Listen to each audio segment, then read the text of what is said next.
Ngayong gabi. Dear June, utang, si Carmen ang singilin mo. Laging may naniningil. Yung anak ko ayaw sumagot sa telepono. June, bakit ba tinawag kang June Bride? Kapag sinabing isa kang June Bride, iba yung glory para sa mga kababaihan. June, tigilan mo ng pambubuli ha. Si actress Sonja Kalit may ikukumpisal. Yung mga girls dun, sinasampal ako, tapos sinasabunutan ako, sinasabihin ako, pangit. Salubungin ng June at ang aming papremyo sa Dear June, Be Good to Me. It's Tuesday! Just choose A, B o C para manalo ng aming papremyo. Abangan mamaya! Galing sa isang disenteng pamilya, nagkakilala sina Carmen Magano at Hernani de Ramos sa isang patahian ng barong sa Lumban, Laguna. Si Carmen ay nagdidisenyo ng burda ng mga barong. Si Hernani naman ay nananahi ng mga pantalon. Sa malalagkit nilang tinginan at sa pamamagitan ng isang rosas, dagling napaibig ni Hernani si Carmen. 1970, nagkasundo ang mga magulang nilang ipakasal sila at nagsimula silang mamuhay sa isang simpleng tahanan na tunay na maligaya. Tinutukan na niya yung pananahit. Ako naman, sige rin ako ng tahi para kumita. Tapos nagkaroon kami talaga ng seed money na 300 pesos. Mula sa naipon nilang 300 piso, naglakas loob silang magpasimula ng sariling patahian. Pinuhunanan nila ito nang hindi lang basta pagmamahalan, kundi tunay na sipag at tiyaga. 1986, nakabili na sila ng bahay at kotse. Ipinalasap nga nila ang karangyaan sa 3 lumalaking mga anak.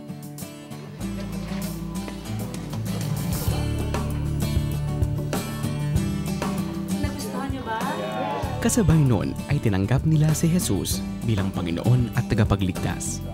Naging sunod-sunod na rin ang pagbabiyahe ni Carmen.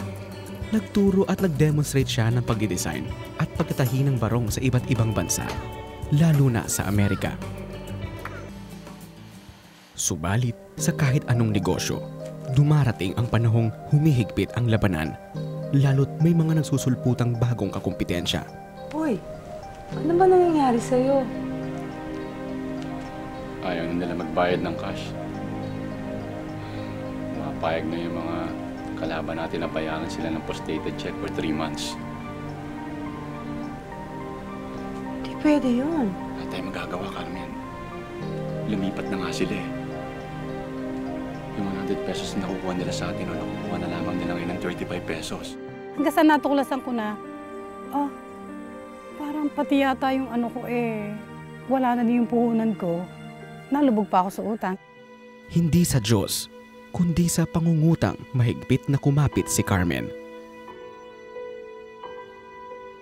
Maging ang kanilang mga anak ay nagpasan ng bigat at tuluyan ng yumakap sa sitwasyong nagpabago ng kanilang buhay.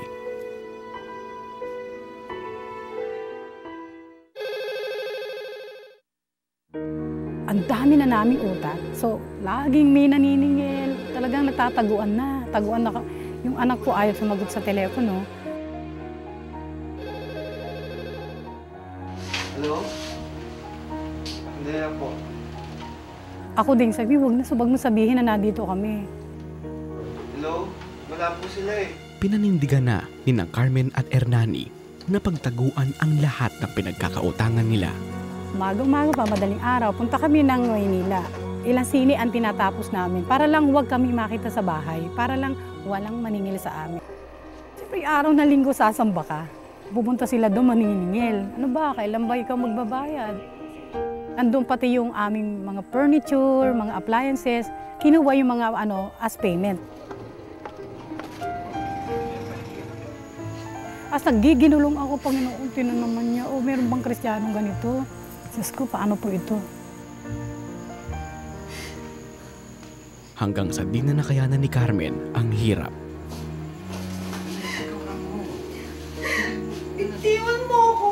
Mamamatay din lang naman ako sa kulungan. Mabuti pag mamatay na ako ngayon. Ano kayo mga anak mo? Ha?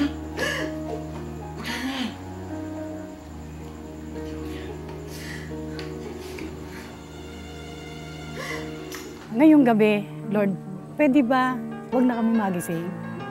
Para hindi na ako magpapakamatay, wala nang papatayin anak ko. Ngayon lang patayin mo na kami para tapos na ang problema ko. Tutulog po kami. pero hindi na po kami gigising bukas. Subalit, hindi dininig ng Diyos ang ganong uri ng panalangin.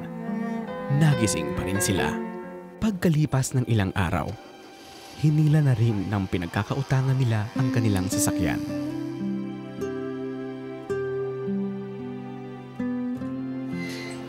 At nung araw din yon, inilit ng bangko ang kanilang bahay.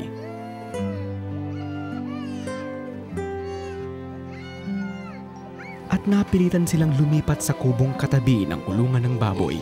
Yung kulungan ng baboy, ginawa namin kwarto-kwarto. Unti-unti kami natuto kung paano ba nalaman ko na mali pala yung ginawa namin. Matagal na pala siyang nakalimot manalangin. Mula noon, nagdesisyon silang ipagdasal ang lahat ng pinagkakautangan niya. Nakalagay yan sa isang garapon, nilagay sa straw kung sino yung pagpipray. Tigpipito tayo. Unti-unti, naramdaman ni Carmen ang kalayaan na hindi na siya dapat magtago sa mga pinagkakautangan. Malaya na nga pala ako dahil ako'y pinalaya ng Panginoon. Pinatawad na ako ng Panginoon. Binigyan sila ng lakas ng Panginoon upang magsimulang muli sa pamamagitan ng mga panindang itinago na noon.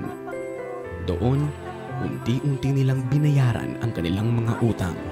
Pinaisip niya sa amin, binigyan kami ng katilinuhan, nakarecover kami doon.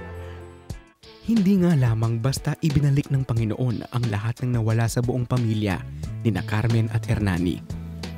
Sinuklian pa ito ng higit pa. Sa ngayon, muli na nga silang nakabangon at namamayagpag ang kanilang mga tindahan bilang pangunahing paggawaan ng mga barong sa Laguna.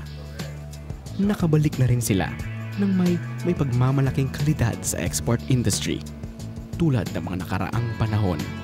So nakita namin na wala palang imposible sa Panginoon. Ayoko nang magkamali. Purihin ang Diyos dahil eto na kami. Hindi na, nakakatulog na ako ng mahimbing. Hindi na ako alipin ng cheque. Hindi na ako alipin ng utang. Sa ngayon, wala na si Hernani at byuda na si Carmen sa piling ng kanyang mga anak at apo. Patuloy na lumalago ang kanilang negosyong Artes de Burda sa Lumban, Laguna. At ang kanilang mga anak ng namamahala ng kanilang lumalagong negosyo. Kita mo naman no how the Lord makes a way, 'di ba? Alex, kung wala na silang maisip na paraan para mag-reverse yung situation nila 'di ba? Pero dahil sa panalangin, dahil sinama nila si Lord sa equation, gumalaw ang Panginoon. Because ang sabi nga ang buhay talaga ay isang puzzle. And it is a mystery as well na hindi kayang lutasin ng abilidad ng tao, liban na lamang kung ang Panginoon, yes, the mighty God, siya ang hahayaan natin na kumilos through us. Kasi remember, may plano nga ang Lord sa atin, pero kung ayaw namang isuko natin yung buhay natin sa Kanya, hindi natin mararanasan yun. So, mga kapatid, alam ko na marami sa inyo ngayon ay nakaka-relate sa ganong problema. Ang iba naman nawawala na ng pag-asa o yung iba naman ay ang tingin sa hinaharap ay malabo na. Halos gusto na nilang sumuko. Subalit ang ating Panginoon, siya po yung tinatawag na hindi lamang pag-asa, He is the blessed hope. Kung kayo ngayon ay may pangangailangan sa Panginoon, mabuting bagay yan. Kung kayo ngayon ay namumroblema, wala na kayong masulingan para sa solusyon, yung desire ninyo na pumunta kay Lord, that is the good thing that has ever happened in your life. Kaya tayo po'y manalangin at lumapit tayo sa Panginoon, humingi tayo ng awa sa Kanya. Salamat po, Amang Banal, sapagkat sa mga confusion sa buhay, sa complexity ng buhay, Panginoon, meron po kaming matatawagan. Meron po kaming malalapitan. Salamat at ibinigay mo sa amin ang iyong bugtong na anak na sukat na isinakripisyo niya ang kanyang buhay, nabubuo ang kanyang dugo sa krus ng Kalbaryo upang linisin ang aming pagkakasala. Sapagkat alam namin, Panginoon, na sinasabi sa iyong banal na kasulatan ng kabayaran ng kasalanan ay kamatayan. Ngunit sa halip na kami ang magdusa, ang aming Panginoon ang siyang kumuha ng aming mga kasalanan at ito'y lininis. Panginoon, salamat po sa mga sandaling ito Hindi ko na po kaya ang mga suliranin na unti-unti, Panginoon, na bumabalot sa akin at tila isang kumunoy, Panginoon, na ako'y nahuhulog. Lord, wala po akong kakayanan, wala po akong kontrol. Subalit ikaw, Panginoon, na lumikha ng langit at lupa, naglagay ng mga bituin sa mga langit, Panginoon, at kami patuloy na nabubuhay dahil sa iyong biyaya. Lord, alam namin, Panginoon, ikaw po ang nagsabi na ang sino mang nahihirapan, napapagal, lumapit lamang sa iyo, Panginoon, at bibigyan mo kami ng kapahingahan at bibigyan mo kami ng buhay na walang hanggan. Lord, tinatanganan namin ang pangako na yan. At sa sandaling ito, Panginoon, suko na po kami. Hindi na po kami mag-i-struggle ng sa sarili naming mga effort sapagkat, Panginoon, alam namin ngayon kasama ka namin. Lord, binubuksan namin ang aming puso at inaanyayahan ka. Kayo na po ang maghari sa aming puso mula ngayon, Panginoon. Kami po'y susunod, Panginoon, lalakad ng naayon sa iyong kalooban. Samahan po ninyo kami sa bagong journey na ito, Panginoon, na kung saan kayo po ang gagabay sa amin sa pangalan ni Jesus. Amen. Amen. Amen. Taos-puso ka bang sumabay sa aming panalangin? Tinanggap mo ba si Jesus bilang Diyos at sariling tagapagligtas ng inyong buhay? That's good news. Dahil sa araw na ito, nakasulat na ang pangalan mo sa aklat ng buhay. Balitaan mo naman kami, kapatid, sa iyong pinakamahalagang desisyon. Please text yes, space, the 700 Club Asia at ipadala yan sa aming smart number 0949-888-8001 Globe 0917-406-5001 at sa number 0925-300-3000. Today is your spiritual birthday. Mark this date on your calendar. Welcome sa Pamilya ni Cristo. Please text us your very important decision. Our texting instructions are on your screen. Because of God's goodness, you are now safe. Alex, ngayong June, ano ang nasa isip mo? Well, siyempre, pag sinabi nating June, isa lang naman talaga nasa isip natin. Kalayaan. Kasi iniisip na iba yung June bride. Idagdag mo rin yung birthday ni Rizal, di ba? Oo nga June naman. 19. Di ba? Kabisado mo yan, ha? Ano pa? Siyempre, pagdating ng June, tama ba? Kasi nasa isip ko, pasukan eh. Although may mga iba, medyo mas late pero na. yan pa rin ang naka-ingrain sa ating isipan. At siyempre, kagaya ng sinabi mo kanina, mas popular kasalan. Di ba? June. Kaya di ba tinatawag bilang, yun nga, yung sabi mo, June bride. Bakit nga ba June bride ang tawag? Alamin natin sa report na ito. Ito ang Facts Report. Ayon sa National Statistics Office o NSO, humigit kumulang 500,000 taon-taon ang nagpapakasal sa Pilipinas. Alam nyo ba na isa sa pinakamaraming nagpapakasal ay buwan ng Hunyo? Noong panahon ng mga Romano ay maraming nagpapakasal tuwing buwan ng Hunyo sa pag-asa na sila ay makakatanggap ng swerte o pagpapala mula sa Roman goddess na si Juno. Kaya naman maraming magsing irog ang nagpapasyang magpakasal at sila'y tinawag na June bride. Iba kasi yung impact ng pag sinabing yung bride ay isang June bride, no? Nakakaganda kaagad, nakakahaba ng hair kapag sinabing isa kang June bride, di ba? Iba yung glory para sa mga kababaihan. Pero mostly, ito talaga ay pinipili talaga ng mga couple dahil ito ay isa sa practical na buwan para magpakasal. Unang-una, nasa season ang mga flowers natin, so mas makakamura sila doon. Pangalawa, yung weather, although medyo maulan siya, pero pag hindi naging maulan, nagiging magandang weather which is comfortable for their guests. Kahit naka-coat pa sila o kahit ano man yung forma nila, they can still have a great event because of the great atmosphere and weather.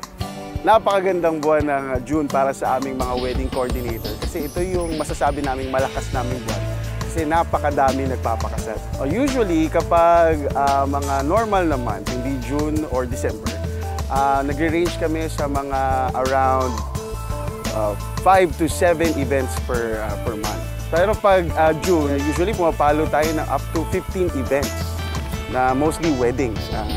Nagpapakasal talaga sila sa buwan ng June.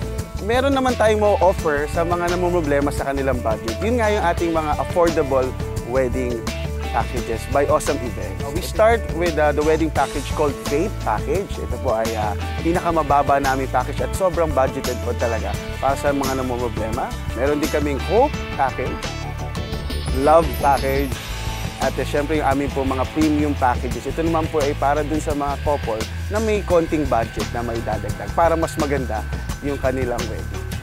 Ang tip ko lang sa mga June bride, syempre, wag sila masyadong magpa-stress sa kanilang wedding preparation. Ang mahalaga pa din, syempre, yung kanilang marriage instead of the wedding itself. Sumabay ba kayo kanina sa pagdarasal at tinanggap si Jesus bilang iyong Diyos at tagapagligtas? Ibahagi nyo naman sa amin. Please text yes, space the 700 Club Asia at ipadala yan sa aming smart number 0949-888-8001 at Globe 0917-406-5001 at Sun number 0925-300-3000. It's Tuesday! Just choose A, B, o C para manalo ng aming papremyo. Ang tanong, sinong aktres na ito ang nakaranas ng pambubuli noong bata pa siya? Is it A, Carmi Martin? B. Sonja Khalid? O C, Carla Martinez? Only the 25th caller, texter, and Facebook fan na may tamang sagot ang mananalo ng aming papremyo. Tawag ang inyong sagot sa 737-0700. O i-text sa aming smart number 0949-888-8001. Globe 0917-406-5001. At Sun number 0925-300-3000. Kaya sali na! At para makasiguro sa inyong sagot, kilalanin siya mamaya at abangan ang kanyang inspiring story. Susunod! Tigilan mo ng pambubuli si actress Sonja Khalid. May ikukumpisal. Yung mga girls dun, sinasampal ako, tapos sinasabunutan ako, sinasabihin ako, pangit. Ayos lang po ba ang believer ay makipag-date sa isang unbeliever? Nood na at pwede ka pang manalo ng aming papremyo. Dear June, be good to me. Susunod na. Congratulations! Kayo ang mga nanalo sa aming Tuesday promo last week. Sa mga hindi pa nanalo, don't worry, keep on joining. Baka sa susunod na Tuesday, kayo naman ang mananalo.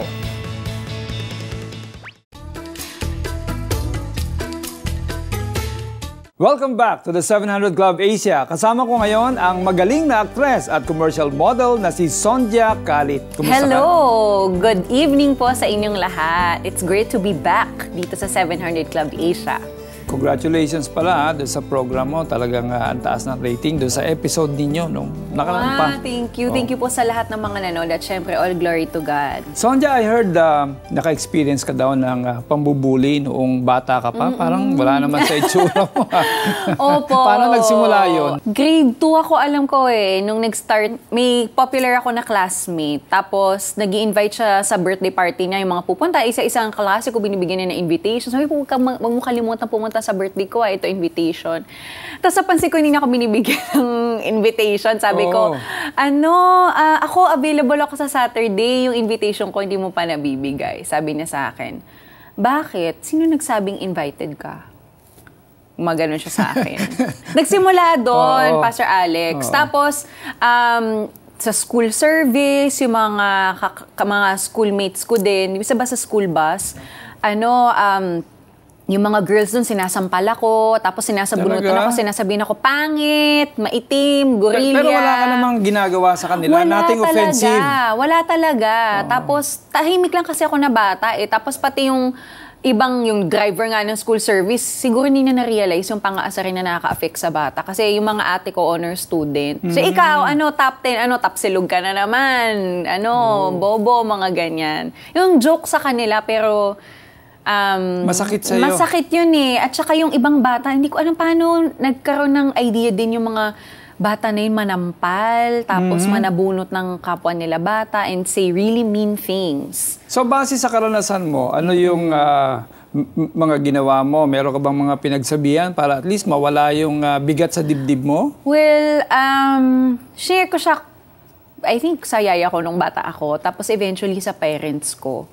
Kasi may times din, yung mga grade 4 ako, may kaklase ako na girls na bigla na lang pagtitripan nila ako na, hindi ka na namin bate. Tapos, they'd be mean to me. So, ang ginawa na mami ko, she wrote a letter to my class advisor na ganito, na pwede bang lipat nyo na lang si Sonja ng upuan para And then, kinuusap ng teacher yung mga classmates. So, pero lagi siyang naging pattern. Hanggang eventually, my mom just decided and my parents decided to move schools, have me move schools para start anew. So, napansin mo ba doon sa mga pambubuli nila sa'yo, kasi hindi ka lumalaban, umiiyak ka, lalo nilang lalo ka nilang pinipikon, gano'n? Oo, tapos sinulatan na ng mami ko yung teacher, sorry na sila ng sorry. Tapos gagawin ulit, parang gano'n. So yun, I think, mahirap yun i-process for a child kasi second grade, ano ba ako, mga 7, 8 years old. I did not know how to process that. And I think it started a pattern of parang me not really knowing how to relate with the other kids. I had a hard time having friends. Every time I try to make friends, parang feeling ko, yung laging na pupunta sa rejection. So, Sonja, sa lahat ng mga nangyari sa'yo, yung mga pambubuli sa'yo, ano ang natutunan mo, lalo na ngayon na married ka na, at saka syempre, yung nakikita mo na pinagdaanan mo yun eh. Ano may papayo mo? Maging doon sa parents ng mga nagiging biktima. Yeah, I think now that I'm an adult, parang especially when I became a Christian, when I gave my life to Jesus, talagang siya lang yung nag-reveal din sa akin na sobra pala yung naging effect noon sa life ko, yung rejection. And I just allowed the Lord to, by the grace of God, no, I was able to allow God to slowly heal me from that. And yung natutunan ko talaga dyan, Pastor Alex, is at the end of the day, you know, your identity is not what other people say about you. It's not how other people see you. It's really how the Lord sees you. And ang natutunan ko din nun is to be more open to parents. Kasi may mga instances ako na kinikwento ko sa mami ko ngayon na sinasabi ko, Ma, naalala mo nung ganito, ganyan. Sabi niya, hindi mo kinito sa akin nga. May mga hindi pa pala ako nakwento na sana sinabi mo para mas, na paglaban kita or yun, na sana yung parents, I guess, na maging vigilant din sa lives ng kids nila, to really be intentional in speaking to their child, being open with their children, para that it creates a trust between parent and child. And sa mga bata naman, run to your parents. Sila yung mapaka-process ng information. Lalo kanina, 'di ba, yung bata nga hindi ko alam paano i-process. Yung mom ko, because she was there, may times na I was able to process things with her. Kasi hindi mo na maintindihan na anong nangyayari. Akala ko normal lang yun sa life ko noon. Pero in return, hindi naman, baka naman ikaw yung naging bully. Ay, hindi naman. Yun ang nangyayari sa iba, gumaganti. Hindi naman, feeling ko ako parang mas more understanding din ako na naawa din ako pag may pinagdadaanan yung iba. So, I try to be more understanding of others. So, kailangan lang mapagtagumpayan mo because kapag napagtagumpayan mo na isang bagay, dun mo, sabi mo nga, with the understanding, na-realize mo na you went through that situation in your life kasi may purpose din si God para tumatag ka. Diba? Lalo na sa faith. Thank you so much, Sonja, for sharing your life with us. Thank you. Ikaw, kapatid, nakaranas ka ba ng pambubuli ng mga problema sa buhay at sinasabing talunan ka na at wala ka ng pag-asa? Kaibigan, tawagan mo ang aming 24/7 Prayer Center. Ang aming mga trained counselors ay nakaantabay para maging kakampi mo sa pagharap ng mga problema sa buhay. Tawag na sa aming hotline 737-0700. Again, that's 737-0700 o i-text sa aming smart number 0949-888-8001, Globe 0917-406-5001 at Sun number 0925-300-3000. Tandaan, be a buddy, not a bully. It's Tuesday! Just choose A, B, o C para manalo ng aming papremyo. Ang tanong, sinong actress na ito ang nakaranas ng pambubuli noong bata pa siya? Is it A, Carmi Martin? B, Sonja Calit? O C, Carla Martinez? Only the 25th caller, texter, and Facebook fan na may tamang sagot ang mananalo ng aming papremyo. Tawag ang inyong sagot sa 737-0700. O i-text sa aming smart number 0949-888-8001. Globe 0917-406-5001 at Sun number 0925-300-3000. Kaya sali na! Susunod! Ayos lang po ba ang believer ay makipag-date sa isang unbeliever? Nood na at pwede ka pang manalo ng aming papremyo. Dear June, be good to me. Susunod na. Congratulations! Kayo ang mga nanalo sa aming Tuesday promo last week. Sa mga hindi pa nanalo, don't worry, keep on joining. Baka sa susunod na Tuesday, kayo naman ang mananalo.